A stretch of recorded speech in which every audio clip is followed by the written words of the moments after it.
কোনো হাফেজকে দেখা যায় রমজান আসলে ভালো হাদিয়া পাওয়ার উদ্দেশ্যে বড় বড় মসজিদ খুঁজতে থাকে যাতে ভালো হাদিয়া পেতে পারে।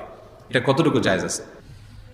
ভাই, রমজান মাসে তারাবির নামাজের ইমামতি করে তারাবিতে মানুষকে কোরআন তেলাওয়াত শুনিয়ে তার বিনিময় গ্রহণ করাকে ওলামা ইকরাম নাজায়েজ বলেছেন। এটা সর্বজন বিদিত। মূলত কোনো ইবাদতের বিনিময় নেওয়া যায় না, কোনো ইবাদতের কোনো নেকামলের বিনিময় নেওয়া যায় না। কয়েকটা বিষয়কে সারা বিশ্বের সব ওলামা ইকরাম অলমোস্ট এজমা ঐক্যমত্য পোষণ করেছেন যে কয়েকটা জিনিস এর মধ্যে এক্সেপশন, কয়েকটা জিনিস সম্পূর্ণ এই মূলনীতির বাইরে। তার মধ্যে একটা হলো 5 ওয়াক্ত নামাজের ইমামতি, মুয়াজ্জিনি, মসজিদের খেদমত, কারণ এগুলো মিন শাআইর দ্বীন।